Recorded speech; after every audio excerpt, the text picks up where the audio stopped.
کبیر نے سالار کو اطلاع دی۔ پہلے تو وہ کافی غصے میں تھا، مگر جب عارض کی بیٹی کی خبر سنی تو ایک دم جوش سا ابھرا اور اس نے آنے کا کہہ کر کال کٹ کر دی۔ اس نے زمل کی طرف دیکھا جو اس کے لیے کھانا لگا رہی تھی۔ وہ اس کی طرف بڑھا۔ فی الحال کھانا کھا لیں۔ اچھا کھانا تو فی الحال کھا لوں، فی الحال کے علاوہ جو وقت ہوتا ہے اس میں کیا کروں؟ وہ چیئر پر منہ بنا کر بیٹھتا بولا۔ آپ کے پاس کوئی کام نہیں ہے ڈھنگ کا کرنے کا؟ زمل نے دوسری چیئر کھینچی اور اس پر بیٹھ گئی۔ سالار نے وہ چیئر بالکل اپنے نزدیک کھینچ لی۔ زمل کا چہرہ سرخ سا ہو گیا اور دل کی دھڑکنیں منتشر ہوئیں۔ میں بہت مصروف انسان ہوں، تم کیا جانو میں کیا کیا چھوڑ کر تمہیں وقت دے رہا ہوں۔ اس نے اس کی ناشکری پر ٹونٹ کیا۔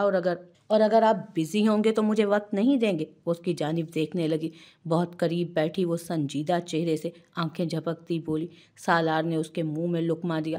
کوئی کیا جانتا تھا اس وقت اس کی معصومیت پر اسے کتنا پیار آیا تھا۔ زمل جھجک سی گئی، مگر دوسری طرف تو شرم بھی نہیں آئی تھی۔ خیر آتی بھی کیوں، پاگل زمل تھی، وہ تو نہیں تھا۔ وقت تو سارا کا سارا تمہارے لیے ہے، کہو تو کام دھندا چھوڑ کر گھر بیٹھ جاؤں؟ وہ آنکھ دبا کر بولا۔ میں نے ایسا تو نہیں کہا۔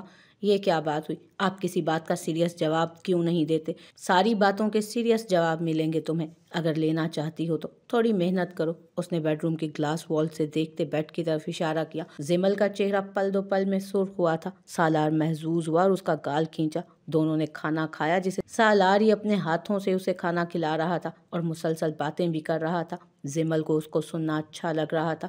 وہ بنا پلکیں جھپکائے اس کے چہرے کو دیکھ رہی تھی جو ہر بات کا مزہ لے رہا تھا، ہر بات پر مسکرا رہا تھا۔ وہ کافی پازیٹیو اور خوش باش انسان تھا، مگر غصے میں آتا تو بنا دیکھے جیسے تباہی مچا دیتا تھا۔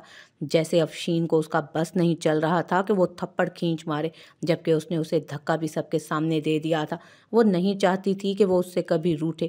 ہاں وہ بہت بے شرم تھا، مگر وہ اسے پسند تھا اور وہ چاہتی تھی کہ وہ اپنی عمر اس کے ساتھ یوں ہی گزار دے۔ پھر میں گھر سے بھاگ گیا۔ زمل ان لفظوں پر ایک دم ہوش میں آئی، منہ کھولے اسے دیکھنے لگی۔ مطلب؟ وہ حیرانگی سے دیکھ رہی تھی۔ تم سن بھی رہی ہو مجھے بے وقوف لڑکی؟ اس نے زمل کی ناک کھینچی۔ نہیں وہ میں زمل کنفیوز ہوئی۔ مجھے دیکھ رہی تھی؟ اس نے آنکھ ماری۔ زمل نے سر جھکا لیا، جبکہ سالار نے ٹیشو سے ہاتھ صاف کیے اور مسکرا کر اس کو دیکھا۔ کل اسے ایک ضروری میٹنگ اٹینڈ کرنی تھی اور چند دنوں بعد ہالی ووڈ فلم کی شوٹنگ کے لیے بھی نکلنا تھا۔ وہ تو خیر مہینے مہینے گھر سے غائب رہتا تھا اور زمل کو کہیں بھی اکیلا نہیں چھوڑنا چاہتا تھا۔ فی الحال ساری باتوں کو پیچھے ڈال کر اس کا فوکس زمل کی جانب تھا۔ آگے بتائیں، آپ گھر سے کیوں بھاگے؟ یہ خاموشی اسے پریشان کر رہی تھی۔ اس کی نظریں اسے تنگ کر رہی تھیں۔ تبھی وہ بولی تو سالار کو بھی محسوس ہو گیا۔ اس نے زمل کا ہاتھ پکڑا اور اسے لے کر لاؤنج میں صوفے پر آ گیا اور اپنے ساتھ بٹھا لیا۔ زمل کی نظریں جھکتی جا رہی تھیں اور یہ نظریں سالار کو اس کی جانب بڑھنے پر مجبور کر رہی تھیں۔ اس نے بمشکل خود کو روکا تھا اور زمل ابھی وہ جانتا تھا مینٹلی اسے افورڈ نہیں کر سکتی تھی۔ سالار نے اسے کمفرٹیبل کرنے کے لیے LCD آن کی۔ آپ بتا نہیں رہے آپ گھر سے کس لیے بھاگے تھے؟ زمل نے پھر سے پوچھا۔ وہی دیکھ رہا ہوں مائی لو، میری بکری تھوڑا سا انتظار کرو گی؟ وہ بولا تو زمل نے منہ بنایا۔ اب پیار سے کون کس کو بکری کہتا ہے؟ اس کی ساری منطق ہی الگ تھی۔ وہ دونوں ہاسپٹل پہنچے اور اندر داخل ہونے لگے کہ کسی سے سالار کا زوردار تصادم ہوا۔ سالار نے تو پلٹ کر اس کو دیکھا نہیں، البتہ زمل کی نظر اس پر پڑی اور وہ تھم گئی، جبکہ سعیر نے اس کو دیکھ لیا تھا اور ساتھ ہی اس لڑکے کو بھی۔ وہ ایک دم رک گیا، آنکھیں گھما کر زمل کو دیکھنے لگا۔ زمل کے چہرے پر خوف سا پھیلا۔ ہاں وہ سب بتا چکی تھی، مگر پھر بھی اسے اس کو دیکھ کر ڈر لگ گیا تھا۔ وہ جلدی سے سالار کے نزدیک ہوئی۔ کیا ہوا؟ سالار نے اس کے شانے پر ہاتھ رکھا۔ کچھ بھی نہیں ہوا۔ وہ مصنوعی مسکرانے کی کوشش کرنے لگی تو سالار نے اسے گھورا۔ سخت زہر لگتی ہو جب تم اس طرح منمناتی ہو۔ وہیں رک کر وہ غصہ کرنے لگا۔ زمل کا سر جھک گیا۔ چلو بعد میں بات کروں گا۔ ہاتھ پکڑ کر وہ اسے اندر لے گیا۔ سعید سے زیادہ اب سالار کی فکر تھی اسے۔ وہ دونوں اندر روم میں داخل ہوئے تو وہاں آفان اور پھپھو کو عرصے بعد دیکھ کر وہ ایک دم ان کے آگے جھکا۔ آفان تو خیر ناراض تھا اس سے، جبکہ زمل نے بھی کچھ جھجک کر سلام کیا۔ سب نے اسے بہت محبت اور چاہت سے ٹریٹ کیا۔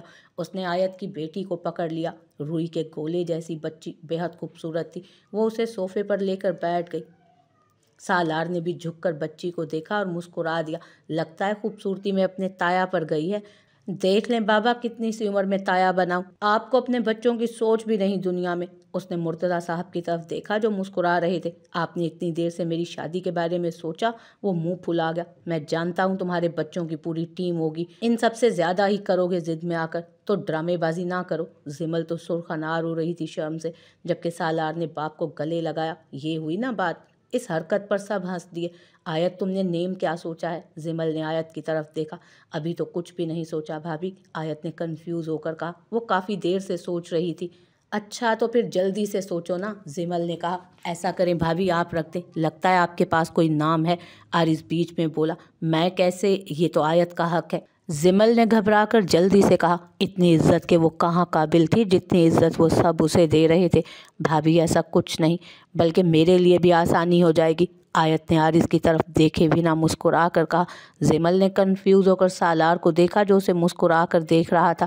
وہ ایکچولی مجھے لگتا ہے اس کے چہرے پر نور نام بہت اچھا لگے گا، اور آیت کا نور ہے یہ، زمل لاجک کے ساتھ بولی۔ تو سب کو ہی نور نام بہت پسند آیا۔ وہ تو سرخ ہو گئی تھی جبکہ بچی کا نام ڈیسائیڈ ہو گیا۔ مدیحہ نے آگے بڑھ کر اس کو پیار کیا۔ اللہ تمہاری بھی گود جلد بھرے، انہوں نے دعا دی تو زمل جھجک گئی۔ آمین آمین، یہ آواز سالار کی تھی۔ جلنے کڑنے کی بجائے آمین کہو۔ اس نے عافان کو دیکھا۔ بات مت کر مجھ سے، عافان نے بھڑک کر کہا۔ مجھے اکساؤ مت، میں ابھی یہاں بات کر دوں گا بابا سے، میرا تم سے کوئی واسطہ نہیں، اپنے کام سے کام رکھو۔ عافان نے روڈ ہو کر اس کی طرف دیکھا۔ بابا، سالار، عافان نے اس کو چٹکی کاٹی تو مرتضیٰ نے اس کی طرف دیکھا۔ بابا، میرے ولیمے اور پریشے کی شادی کے بارے میں بھی کچھ سوچ لیں۔ بیٹے، ایک کام ٹھیک سے ہوتا نہیں، دوسری فرمائش شروع، صبر کرو۔ بابا تمہیں کہہ رہے ہیں کہ صبر کرو، میں تو ساری عمر ولیمے کے لیے صبر کر لوں گا۔ وہ منہ پھٹ دھاڑ دھاڑ کر باتیں کر کے عافان کی جان نکال رہا تھا۔ کیا مطلب؟ سب نے ان دونوں کی طرف دیکھا۔ میں چلتا ہوں، عافان بولا اور باہر نکل گیا۔ جبکہ سبھی کنفیوز تھے تو پیچھے سے عافان کی والدہ نے ان کے بیٹے کی پسند کا اظہار کیا۔ کبیر تو ایک دم خوش ہو گیا تھا، بیسٹ تھا عافان۔ جبکہ مرتضیٰ نے شہاب کی طرف دیکھا۔ یہ فیصلہ تو شہاب کرے گا، وہ بولے تو شہاب مسکرا دیے۔ گھر جا کر اس موضوع پر ضرور بات کریں گے، عافان اپنا بچہ ہے، اس سے بڑھ کر اور کون ہو سکتا ہے ہمارے لیے۔ نیم رضامندی کا اظہار دے دیا۔ وہ دونوں کان لگائے دروازے پر کھڑے تھے۔ اوہ! سالار ایک دم چہکتا اس کے گلے لگا۔ عافان کو بھی اپنے کانوں پر یقین نہیں آیا۔ مرتضیٰ البتہ خاموش تھے۔ کبیر بھی بے حد خوش تھا، جبکہ تنزیلہ بھی۔ تو تم مجھ سے کہہ رہا تھا کہ میں نے تیرے لیے کیا کیا؟ عافان نے اسے دور کیا۔ یہ میں نے ہی تو کیا ہے، سالار نے آنکھیں نکالی۔ لو سن لو، عافان نے منہ پھیر لیا۔ اچھا اب تو زمل نہ بن، وہ بھی ناراض ہے، تیری شکل ہی ایسی ہے، وہ چند گھنٹے میں تجھ سے ناراض ہو گئے۔ اس نے سر ہلایا تو سالار نے اس کی گردن دبوچ لی۔ لوگ ان دونوں کو دیکھ رہے تھے۔ سالار کی پشت تھی تبھی کسی نے نہیں پہچانا اسے، جبکہ عافان اس کے مکے کھا رہا تھا، اور وہ دونوں ہنس بھی رہے تھے۔ واپسی پر انہوں نے اسے فورس نہیں کیا گھر چلنے کے لیے۔ مدیحہ نے بات بھی کی تو سالار نے نفی کر دیا۔ فی الحال نہیں، میں لندن جا رہا ہوں، ابھی شوٹ ہے میرا وہاں، اس کے بعد آپ کے پاس آؤں گا۔ بس 2 دن میں ہی فلائٹ ہے، اور جب تک وہ سائیکو عورت اس گھر میں ہے میں نہیں آؤں گا۔ وہ جا چکی ہے سالار، مدیحہ نے بے چینی سے کہا۔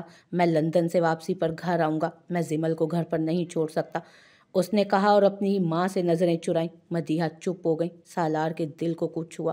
وہ انہیں شرمندہ نہیں کرنا چاہتا تھا، مگر بار بار آزمانے کے بعد بھی اسے ایسا کچھ نہیں دکھا کہ ان میں سے کسی کو بھی زمل کی پرواہ ہو، تبھی وہ سینسیٹیو ہو رہا تھا اسے لے کر۔ دونوں گھر کے لیے لوٹے۔ زمل خاموش تھی۔ سالار نے بار بار اس کو دیکھا۔ کیا ہوا؟ اس نے پوچھا۔ کچھ بھی نہیں، زمل مسکرائی۔ نور بہت پیاری ہے، مجھے تو اس کا نام اور نام کی لاجک اور نام رکھنے والی سبھی پیاری لگتی ہیں۔ ویسے تمہارے پاس نام کے لیے لاجک بھی ہے، امپریسو۔ تو دن رات، شام دوپہر، چونا مٹی، پتھر ڈنڈا کباب شامی، میرے بچوں کے نام ہیں، ان کے پیچھے کی لاجک ڈھونڈ لینا۔ قسم سے اتنے میرے بچے ہوں کیا ہی بات ہوگی، دیکھنا سب آرٹسٹ بنیں گے۔ اور سالار، زمل اس کو حیرانگی سے دیکھ رہی تھی۔ تو گلو بنٹی پانڈے، اور زمل نے اس کے شانے پر زور سے مکے برسائے جبکہ اسے ہنسی الگ آ رہی تھی۔ یہ کیسے نام ہے سالار؟ وہ منہ پر ہاتھ رکھ کے بری طرح ہنسی، جبکہ سالار مسکرا دیا۔